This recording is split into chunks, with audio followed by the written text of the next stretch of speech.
മാറേണ്ട സമയമാണ്.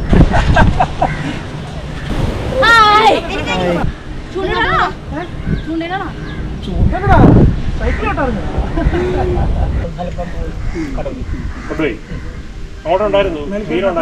പോയി കരക്ക്.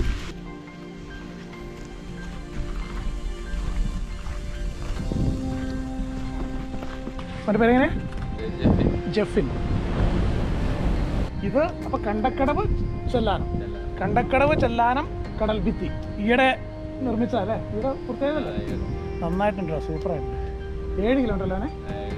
ഓ നല്ല ക്ലാസിക് വർക്ക്. സൈക്ലിങ്ങിന് ഇതിലും ഒരു പാത്തുണ്ടോ?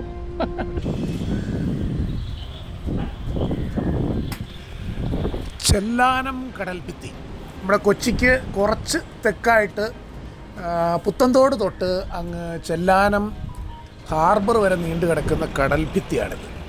കഴിഞ്ഞ വർഷം പൂർത്തിയായതാണ്. ഇപ്പോഴത്തെ ഇടതുപക്ഷ ഗവൺമെൻറ് പണി വളരെ ദ്രുതഗതിയിൽ പൂർത്തീകരിച്ച ഒരു കടൽ ഭിത്തിയാണ്. നമ്മൾ നമ്മുടെ തൊടുപുഴ കൊച്ചി ആലപ്പുഴ സൈക്ലിംഗ് ട്രിപ്പിൻ്റെ ഇടയ്ക്ക് തീരദേശം വഴി പോകാൻ വേണ്ടി വന്നപ്പോൾ ഇതിൽ യാദൃശ്ചിക പെട്ടെന്ന് അങ്ങനെ പ്ലാനൊന്നും ഉണ്ടായിരുന്നില്ല, അങ്ങനെ എത്തിച്ചേർന്നതാണ് ഇവിടെ. ഞാനിതിനു മുമ്പ് കൊച്ചി ധനുഷ്കോടി നിന്നും കന്യാകുമാരി വഴി കറങ്ങി തീരദേശം വഴി ഞാൻ റൈഡ് ചെയ്ത് വന്നപ്പോൾ ഞാൻ ഇതിൻ്റെ 1-2 പോർഷനിൽ ഞാൻ കയറിയിട്ടുണ്ട്. പക്ഷേ അതിൽ ഇങ്ങനെ ഇൻ ഡീറ്റെയിൽ ആയിട്ട് ഞാനിത് കണ്ടിട്ടുണ്ടായില്ല. ശരിക്കും ഇന്ത്യയിലെ തന്നെ ഏറ്റവും നീളം കൂടിയ കടൽ ഭിത്തിയാണിത്. ആ കടൽ ഭിത്തി എന്ന് പറയുമ്പോൾ ആലോചിക്കണം, ഇത് കേവലം ഒരു കടൽ ഭിത്തി മാത്രമായിട്ട് രൂപപ്പെടുത്തിയിരുന്നെങ്കിൽ ഇത് വളരെ ബോറായിപ്പോയേനെ. ഇതിപ്പോൾ അതിമനോഹരമായൊരു വാക്ക് വേ, വേണേൽ സൈക്കിള് പോകാം. ബൈക്കൊന്നും കയറ്റാൻ പറ്റില്ല, കാരണം 1-2 ആൾ മേളിലേക്ക് നടയ്ക്ക് മേളിലാണിത്. അല്ലെങ്കിൽ ബൈക്കൊന്നും ഇതിൻ്റെ മേളിൽ പോകുന്നത് ശരിയല്ലല്ലോ. വളരെ മനോഹരമായിട്ട് കാഴ്ചകൾ കണ്ട് നടക്കത്തക്ക വിധത്തിലൊരു വാക്ക് വേ ആയിട്ട് ഇത് സെറ്റ് ചെയ്തിരിക്കുന്നത്. അപ്പോൾ ശരിക്കും പറഞ്ഞത് ഇന്ത്യയിലെ തന്നെ ഒരു യുണീക്കാണ്. കേവലം ഒരു കടൽ ഭിത്തി കുറേ കോൺക്രീറ്റും കല്ലും കൂട്ടിയിട്ടുണ്ടാക്കിയിരുന്നത് വളരെ ബോറായിപ്പോയെന്ന് എനിക്ക് തോന്നുന്നത്. കാരണം കടൽ എന്തോ ഒരു എരമ്പലപ്പുറം കേൾക്കാം, വലിയൊരു വൻമതിൽ, അതിൻ്റെ ഇപ്പറേ ജനജീവിതം എന്ന് പറയുമ്പോൾ വളരെ ബോറല്ലേ. ഇതിപ്പോൾ പ്രഭാതത്തിലോ സായാഹ്നത്തിലോ ഒക്കെ ഇതിൻ്റെ മേളിൽ കയറി നിന്ന് ഇതുപോലെ ഈ കടലിരമ്പുന്നതൊക്കെ കണ്ട് ഒരു സൈഡിലോ ഇങ്ങനെ നടന്നു പോകുമ്പോൾ അല്ലെങ്കിൽ സൈക്കിളിന് പോകുമ്പോൾ ആലോചിക്കും, ഒരു സൈഡിൽ ഇങ്ങനെ തെങ്ങിൻ തലപ്പുകൾ, മറു സൈഡിൽ കടലിൻ്റെ ഇരമ്പം. അതിമനോഹരമായിട്ട്, വളരെ മനോഹരമായിട്ട്. എന്താണെങ്കിൽ ആ ഒരു ടൂറിസത്തെ കൂടി ഫോക്കസ് ചെയ്തുകൊണ്ടുള്ള ആ ഒരു എൻജിനീയറിങ് നിർണയം വളരെ ഉചിതമായെന്ന് തന്നെ പറയേണ്ടി വരും. പിന്നെ ഇതിന് ഈ കടൽ ഭിത്തിക്ക് മുഴുവനായിട്ട് ഉപയോഗിച്ചിരിക്കുന്ന ടെട്രാപോഡ് എന്ന് പറയുന്ന എൻജിനീയറിംഗ് ആണ്. അതായത് 4 വാലുകളുള്ള ഒരു നക്ഷത്രം എന്ന് വേണേൽ പറയാം. അപ്പോൾ അതിൻ്റെ ഗുണം എന്നാ വെച്ചാൽ അത് കൃത്യമായിട്ട് അങ്ങോട്ട് ഇട്ട് കഴിഞ്ഞാൽ അത് തമ്മിൽ ലോക്കായിരിക്കും. ഒരുമാതിരിപ്പെട്ട എന്നാ തര വന്നാലും അതൊട്ട് പൊളിയുമില്ല. രണ്ടാമത് ഇതിൻ്റെ അകത്തോടുള്ള വലിയ ഒരു ക്യാവിറ്റിക്കകത്തോടെ ഈ വെള്ളം ചെതറി കയറുമ്പോൾ അതിൻ്റെ ഊർജ്ജം അങ്ങ് ചെതറിപ്പോകും. അതാണ് ഇതിൻ്റെ ഒരു എൻജിനീയറിംഗ് എന്ന് പറയുന്നത്. അത് കലക്കി കൊള്ളാട്ടോ. അത് ഒരു പുതിയ മറൈൻ എൻജിനീയറിംഗ് ആണെന്നാണ് പറയുന്നത്. എനിക്കതിനെക്കുറിച്ച് ഡീറ്റെയിൽ അറിഞ്ഞുകൂടാ, സയൻസ് ഒന്നും പറയാൻ അറിയത്തില്ല. എന്താണെങ്കിലും കൊള്ളാം. എനിക്ക് കണ്ടപ്പോൾ മനസ്സിലായത് ഇതാണ്. കണ്ടില്ലേ, ഇതിൻ്റെ ഇടയ്ക്കൂടെ എല്ലാം വെള്ളം കയറുമ്പം ആ ഒരു ഫോഴ്സ് അങ്ങ് പോകും. നോക്കൂ, ഈ കടലും ഈ ഗ്രാമവും തമ്മിൽ, ഈ ചെല്ലാനം ഈ പ്രദേശത്തിൻ്റെ പ്രത്യേകത എന്ന് പറഞ്ഞാൽ വളരെ ഏതാണ്ട് ഒരേ ലെവലില്ല. അത് കണ്ടില്ലേ, പണ്ട് നേരത്തെ മണൽച്ചാക്കൊക്കെ അടുക്കി ഈ വരുന്ന തിരയെ പ്രതിരോധിക്കാൻ വേണ്ടി മനുഷ്യൻ നടത്തിയിട്ടുള്ള വിഫല ശ്രമങ്ങളൊക്കെ നമുക്കവിടെ കാണാൻ പറ്റും. അതുകൊണ്ടാണ് ദീർഘനാളായിട്ട് അവിടെ വലിയ മുറവിളി കാര്യങ്ങളും ഒക്കെ വന്നിരുന്നത്. ഇപ്പോൾ മനുഷ്യൻ എവിടെയെങ്കിലുമൊക്കെ ജീവിക്കേണ്ടത്. ഇപ്പോൾ തീരത്ത് പാടില്ല, വെസ്റ്റേൺ ഘട്ടിൻ്റെ മേളിൽ താമസിച്ച അന്നേരം അവിടെ മാന്തുക എന്ന് പറയും. ഇതെന്താണേലും വളരെ ഉചിതമായൊരു തീരുമാനമായിപ്പോട്ടെ. എനിക്ക് വളരെ ഇഷ്ടപ്പെട്ടു. കാരണം നമ്മളത് കാണുമ്പോഴാണ് നമുക്കത് മനസ്സിലാക്കുന്നത്. ഇത് ചെറിയ വലിപ്പമൊന്നുമല്ല, ഒരു മനുഷ്യൻ്റെ ഉയരവും ഒക്കെ ഉണ്ട് ഇതിന്. ചെറിയ ചുമ്മാ ഇഷ്ടി അടിക്കി വെച്ചേക്കുന്ന പോലെ ഒന്നും ധരിക്കരുത്. ആ ക്ലോസപ്പ് വന്നപ്പോൾ മനസ്സിലായില്ല. ബ്യൂട്ടിഫുൾ ആയിരുന്നു. കാരണം കടൽക്കാറ്റ്, കടലിൻ്റെ ഇരമ്പം, ഒരു സൈഡിൽ തെങ്ങും തലപ്പ്, ഇതൊക്കെ കണ്ട് ഇങ്ങനെ അങ്ങ് പോകുന്നത് ഉചിതം. പിന്നെ ഇത് രാവിലെ വൈകുന്നേരം ആട്ടോ ശരിക്കും ആസ്വാദ്യമാവുള്ളൂ. പക്ഷെ നമ്മളിവിടെ എത്തിയപ്പോഴത്തേക്കും 11-12 1 മണി നേരമാണ്. നല്ല നട്ടപ്പറ വെയിലെന്ന് പറയും. അതുകൊണ്ട് തല പഴുത്തിട്ടാണ് പോകുന്നത്. പക്ഷേ ഇത് ആദ്യന്തം ഒന്ന് കാണാനും ചിത്രീകരിക്കാനുള്ള ആ വ്യഗ്രതയാണ് എന്നെ ശരിക്കും പറയുന്നത് ഞങ്ങളെ ഈ മുന്നോട്ട് കൊണ്ടുപോയിക്കൊണ്ടിരിക്കുന്നത് കേട്ടോ. ഭയങ്കര ടെമ്പറേച്ചർ. കാരണം ഒരു ഷെയ്ഡും കിട്ടില്ലല്ലോ, നമ്മൾ കടൽക്കരയിലല്ലേ. പോരാത്തതിന് പാറയും കോൺക്രീറ്റും എല്ലാം കൂടെ പഴുത്തതിൻ്റെ ചൂടും. മോർണിംഗ് ഈവനിങ് അല്ലെ ഒരു നിലാവുള്ള രാത്രി, വാ അത് സൂപ്പറായിരിക്കും കേട്ടോ, ഒരു സംശയവും എനിക്കില്ല.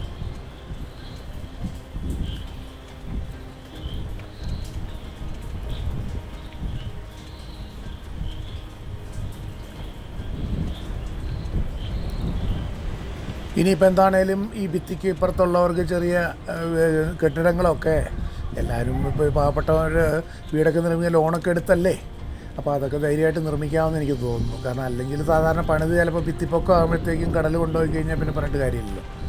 ഇവിടെ ശരിക്കും ഒരുപാട് ഇതിനെക്കാട്ടിലൊക്കെ ഈ കര ഉണ്ടായിരുന്നതാണ്, അത് മാന്തി കടലെടുത്ത് തീർന്നതാണ്. അപ്പോൾ ശരിക്കും ഇങ്ങനൊരു ഭിത്തി ഉണ്ടാക്കേണ്ടത് ഏറ്റവും വലിയ അത്യാവശ്യമല്ല. എന്നാ സംഭവിക്കുന്നത് നമ്മുടെ പാവയ്ക്ക ഷേപ്പുള്ള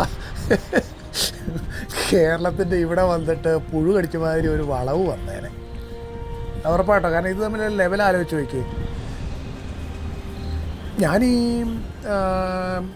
നമ്മുടെ രാമേശ്വരം ധനുഷ്കോടി തൊട്ട് അതിൽ താഴോട്ട് തൂത്തുക്കുടി, കൂടംകുളം, കന്യാകുമാരി അത് തൊട്ട് ഇതുവരെ ഈ കൊച്ചി വരേക്കും ഈ തീരത്തോടെ തന്നെ ഞാൻ സൈക്കിൾ റൈഡ് ചെയ്തിട്ടുണ്ട്. ഇതിനു മുമ്പ് നമ്മൾ വീഡിയോ കണ്ടിട്ടുണ്ടാവാം, നവംബറിലാണ് പോയത്. അപ്പോൾ അത് പ്രകാരം എനിക്ക് ഇതിൻ്റെ ഒരു കോസ്റ്റൽ ലൈനിൻ്റെ ഒരു ഏകദേശം ഒരു ധാരണ ജിയോഗ്രഫിയൊക്കെ മനസ്സിലുണ്ട്. അത് വെച്ച് നോക്കുമ്പോൾ ഇവിടുത്തെ ഒരു പ്രത്യേകത എന്ന് പറയും, കടലും ഈ കരയും തമ്മിൽ ഏതാണ്ട് ഒരേ ലെവലാണ്. അപ്പോൾ ഇവിടെ മതിൽ കെട്ടുമല്ലാതെ വേറെ വഴിയില്ല. ഇവിടെ വരുമ്പോഴത്തേക്കും ഒരു ഗ്യാപ്പ് കാണുന്നുണ്ട്, അവിടെ രണ്ടൊന്ന് പുലിമുട്ടൊക്കെ ഇട്ടിട്ടുണ്ട്. ഇതെന്താ ഉദ്ദേശം എന്ന് മനസ്സിലായില്ല. എന്നുവെച്ചാൽ ഇവിടം വരെ വരുമ്പോഴത്തേക്കും നമ്മുടെ ആ വാക്ക് വേ അവസാനിക്കുക.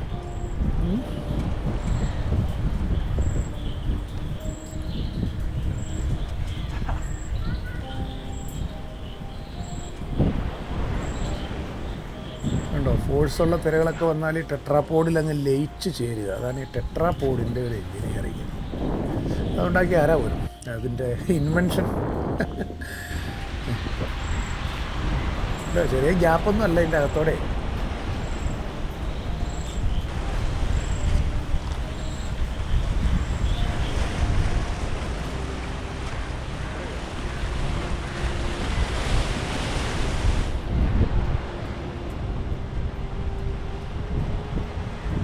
അവിടെ നിന്നൊരു അങ്ങ വെള്ള വീട് കണ്ടില്ലേ, അവിടം വരെയുള്ള ഗ്യാപ്പേ ഉള്ളൂ ഈ നമുക്ക് വെള്ളി വാക്ക് വേ ഇല്ലാത്ത.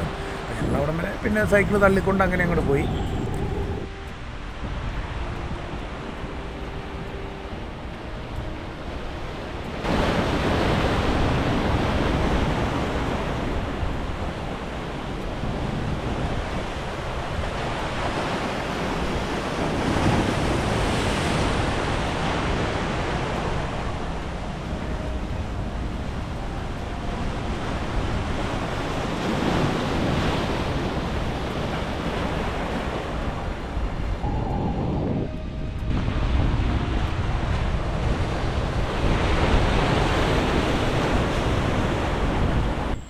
ഞങ്ങളവിടെ സൈക്കിളൊക്കെ തള്ളി അടുത്ത വാക്ക് വേ ഉണ്ടാക്കിയേക്കണതിൻ്റെ മുകളിൽ കയറി വീണ്ടും മുമ്പോട്ട് അങ്ങനെ പോവാണ്.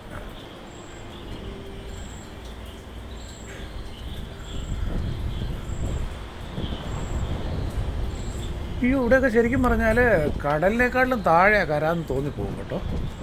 അത്രയ്ക്കും പാരലൽ ലെവൽ. ആ പണ്ട് ചാക്കൊക്കെ ഇട്ട് കഷ്ടി പിടിച്ചു നിന്ന ആ ഒരു കാലഘട്ടം ഒന്ന് ആലോചിച്ച് വയ്ക്കുക. അപ്പം മനുഷ്യൻ എന്ത് ദുരിതത കണ്ടില്ലേ, മണൽ ചാക്കൊക്കെ ഇട്ടിട്ട് വെച്ചിരിക്കുന്നത് കണ്ടില്ലേ. ഒരുമാതിരി ഇവിടെ ചെറിയ തിരയൊക്കെ വരുമ്പോൾ തടിഞ്ഞ് നിൽക്കും, പക്ഷേ മഴക്കാലമൊക്കെ വരുമ്പോൾ നല്ലപോലെ തിര വെച്ച് കീറി വരുന്ന സമയത്ത് നിൽക്കുമോ. അപ്പം അതിനൊക്കെ ഏറെക്കുറെ ഇതുവരെയുള്ള മുൻകാല അനുഭവമൊക്കെ വെച്ചിട്ടുള്ളൊരു കണക്കൊക്കെ വെച്ചിട്ടായിരിക്കും ഇതിൻ്റെ ഈ ഒന്ന് രണ്ടാൾ ഉണ്ടല്ല കേട്ടോ, അതിന് മേളിൽ ഹൈറ്റുണ്ടെന്ന് എനിക്ക് തോന്നുന്നു. ഈ ക്യാമറ കാണുന്നുണ്ട് എങ്ങനെ തോന്നുന്നത്. ഇത് ക്രമീകരിച്ചിരിക്കുന്ന അങ്ങനെയൊക്കെ ആയിരിക്കണം. അതെ, ആ താഴെ ചേട്ടൻ നിൽക്കുന്നുണ്ടോ. അപ്പോൾ അത് വെച്ച് നോക്കുമ്പോഴത്തേക്ക് നമുക്ക് 2-2.5 ആൾ മേളിൽ ഉയരമുണ്ട്. നല്ല രസമാണ് കേട്ടോ ഈ കല്ലയിൽ വന്ന് ഈ തിരയടിച്ച് എൻ്റെ എരമ്പലൊക്കെ കേട്ട് ഇങ്ങനെ പോകാനായിട്ട്. നല്ല അവിസ്മരണീയമായ ഒരു യാത്ര തന്നെ. ഏതാണ്ട് എത്രയാണ് 344 കോടി മറ്റോ മുടക്കിയിട്ടാണ് ഇത് ഉണ്ടാക്കിയേക്കുന്നതാണ് ഞാൻ മനസ്സിലാക്കുന്നത്. ഇനിയും 5-6 കിലോമീറ്റർ അവിടെ ചെയ്യാനുണ്ട് അത്രേ. എന്താണെങ്കിലും വളരെ ആർജവത്തോടുകൂടി ഇത്രയും കാര്യം ഇത് കേരള ഗവൺമെൻറ് ചെയ്തതിന് സർക്കാരിന് ഇപ്പോൾ ഇടതുപക്ഷ സർക്കാരാണ് ചെയ്തത്. അവർക്ക് എല്ലാവിധ അഭിവാദ്യങ്ങളും പറയുന്നു. കാരണം അത് അത്യാവശ്യമുള്ളൊരു കാര്യമായിരുന്നു. പിന്നെ മറ്റൊരു പ്രധാനപ്പെട്ട കാര്യം എനിക്ക് പറയാനുള്ളത്, നമ്മൾ ഈ വെസ്റ്റേൺ ഘട്ടിൽ പാറ പൊട്ടിക്കരുത് എന്നൊക്കെ പറഞ്ഞ് മുറവിളി കൂട്ടുന്നു, പാറമട ലോബി എന്നൊക്കെ പറഞ്ഞ് അതിനെതിരെയൊക്കെ ഞാൻ ചോദിക്കട്ടെ, എത്രയോ ലോറികളിൽ ടൺ കണക്കിന് എത്ര ആയിരക്കണക്കിന് പതിനായിരക്കണക്കിന് ലോഡ് അടിച്ചിട്ടല്ലേ ഈ ഇത്രയും സാധനത്തിലുള്ള പാറ ഈ തീരപ്രദേശത്ത് വന്നത്? ആലോചിക്കുക, ഓരോ ടെട്രാപോഡിനും എന്തുമാത്രം സാധനങ്ങൾ ആവശ്യമുണ്ടാവുമായിരിക്കും. അല്ല, ഈ അടുക്കിയിരിക്കുന്ന കരിങ്കല്ലിന് എന്തോരം ആവശ്യമുണ്ട്, കോൺക്രീറ്റ് നിർമ്മിക്കാൻ എന്തോരം പാറ ആവശ്യമുണ്ട്. ഇത് എവിടെന്നെങ്കിലും എടുത്തല്ലേ പറ്റുള്ളൂ. നമ്മൾ ഏതെങ്കിലും ഒരു പ്രദേശത്ത് എന്തെങ്കിലും പറഞ്ഞുകൊണ്ട് നമ്മൾ വെള്ളം വെച്ചിട്ട് കാര്യമില്ല. വികസനം മുതലായ കാര്യങ്ങൾ നടത്തണമെങ്കിൽ അതിനകത്ത് ചിലത് എവിടെയെങ്കിലും നമ്മൾ കോംപ്രമൈസ് ചെയ്തല്ലേ, പ്രകൃതി ധ്വംസനമൊക്കെ നടത്തി തന്നെയല്ലേ നമുക്ക് ചെയ്യാൻ പറ്റുള്ളൂ. അത് ആലോചിക്കേണ്ടതുണ്ട് കേട്ടോ.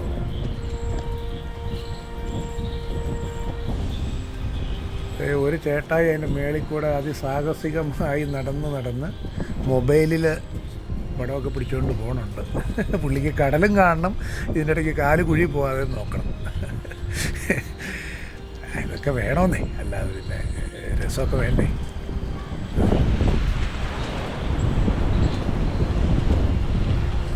ഇതെല്ലാം ഒന്ന് അതിൻ്റെ പണിയൊക്കെ പൂർത്തിയായി. താഴെയൊക്കെ അതിന് മനോഹരമായ ടൂറിസത്തിന് ചേരുന്ന വിധത്തിലുള്ള പെട്ടിക്കട, പൊരി, കടല ഇതൊക്കെ ആയിട്ട്, പിന്നെ ഇതേ കൂടെ ലൈറ്റും പിടിപ്പിക്കണേ. അപ്പോൾ രാത്രിയിലൊക്കെ ആൾക്കാർക്ക് നടക്കാനേ എന്ത് രസമായിരിക്കും.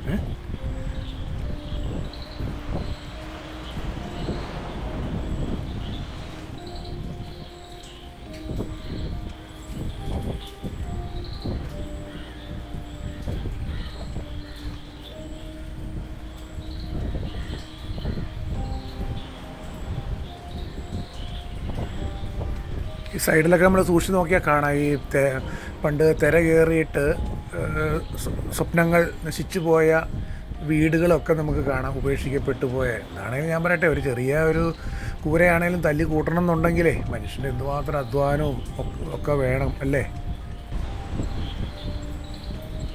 ഇനി അവർക്കൊക്കെ സമാധാനമായിട്ട് കിടക്കാം. ഉണ്ടോ ആ പച്ചപ്പ് പിടിച്ച കിടക്കുന്ന കൂനയൊക്കെ മണൽ കൂനയാണേ.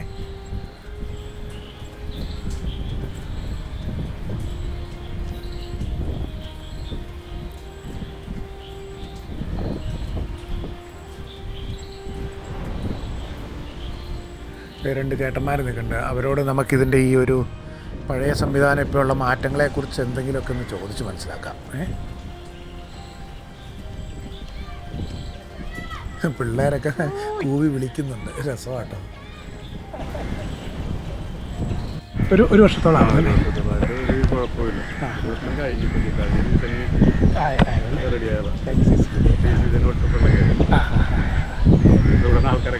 മാറേണ്ട സമയം. ഇത് എത്ര കിലോമീറ്റർ ഉണ്ട് ടോട്ടൽ ഇപ്പം ചെയ്തേക്കണത്? ഒരു 8 കിലോമീറ്റർ. പുത്തത്തോട് വരെ.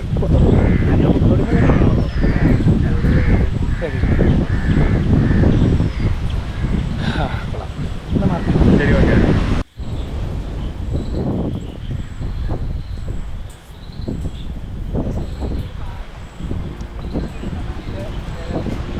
നല്ല വെയിലാണെങ്കിലും കുറേ നേരം കടലൊക്കെ കണ്ട് അങ്ങനെ നിന്നു.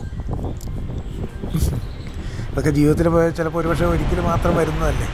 ദൂരെ ഫിഷിംഗ് ബോട്ടുകൾ പോകുന്നതായിരിക്കും ചിലപ്പോൾ, കടലിലോട്ട് തിരിച്ചു വരുന്നതാണോന്നറിയില്ല.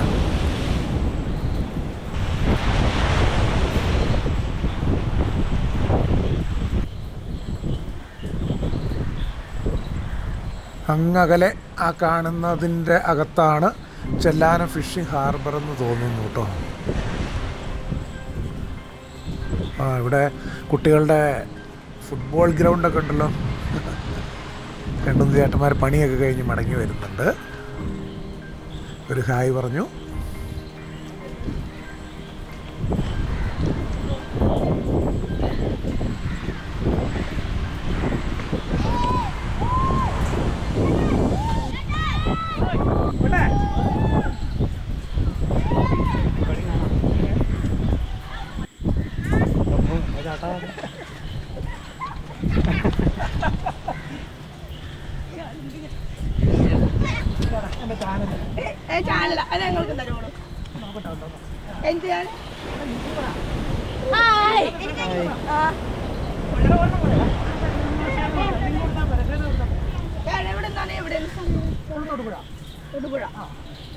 കൊച്ചി ഒന്ന് ഇങ്ങനെ ആലപ്പുഴയ്ക്ക് പോവാം.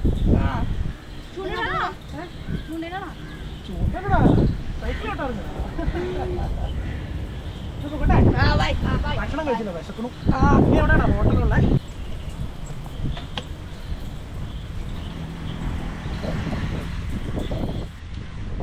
അവിടെ ആ പുലിമുട്ടുകൾക്കകത്ത് ക്രമീകരിച്ചിരിക്കുന്നതാണ് ചെല്ലാനം ഫിഷിംഗ് ഹാർബർ. ഈ വള്ളങ്ങളൊക്കെ പോയിട്ട് ചെറിയ ബോട്ടുകളൊക്കെ വന്നിട്ട് മീൻ പിടിച്ചുകൊണ്ട് വന്ന് അടുക്കുന്ന സ്ഥലം അതാണ്. അങ്ങോട്ടാണ് നമ്മളെത്തുന്നത്. അവിടം വരേക്കാണ് ഈ വാക്ക് വേയും ഈ കടൽഭിത്തിയും നിലവിൽ നിർമ്മിച്ചിരിക്കുന്നത്. കുറച്ചുകൂടി അങ്ങോട്ട് മാറിയതോ എന്നുണ്ട് സ്ഥലം പറഞ്ഞു, അത് ഞാൻ മറന്നുപോയി. അവിടേക്കും കൂടെ ഒരു 5-6 കിലോമീറ്ററും കൂടെ ഈ ജിയോഗ്രഫി വെച്ച് നോക്കുമ്പോൾ നമ്മുടെ കേരള തീരം സംരക്ഷിക്കുന്നതിന് വേണ്ടി കുറച്ചുകൂടെ ഇത് എൻഹാൻസ് ചെയ്യേണ്ടതുണ്ട്, കുറച്ച് നീളം കൂടെ ചെയ്യേണ്ടതുണ്ടെന്നാണ് ഞാൻ മനസ്സിലാക്കുന്നത്. അതും കൂടെ എത്രയും പെട്ടെന്ന് ചെയ്യാൻ സാധിക്കട്ടെ എന്ന് ആശംസിക്കുന്നു. ഇതാ ഫിഷിംഗ് ഹാർബർ അതൊക്കെ കണ്ട് ഞങ്ങൾ തുടർന്ന് യാത്ര തുടങ്ങി. അപ്പോൾ നമ്മുടെ ഈ 2 ദിവസത്തെ യാത്ര വേറെ ഒരു ഫുൾ വീഡിയോ ആയിട്ടുള്ളതുണ്ട്. ഇത് ഞാൻ ഈ നമ്മുടെ ഈ വാക്ക് വേ ക്രമീകരിച്ച് ഞാൻ ചിത്രീകരിച്ച് കാണിക്കുന്നതിന് വേണ്ടി മാത്രം ഒരു എപ്പിസോഡായിട്ട് എഡിറ്റ് ചെയ്തെടുത്തതാണ് കേട്ടോ. അപ്പോൾ മറ്റു വീഡിയോകൾക്കും എൻ്റെ എല്ലാ വീഡിയോകളിലേക്കും എല്ലാവർക്കും സ്വാഗതം.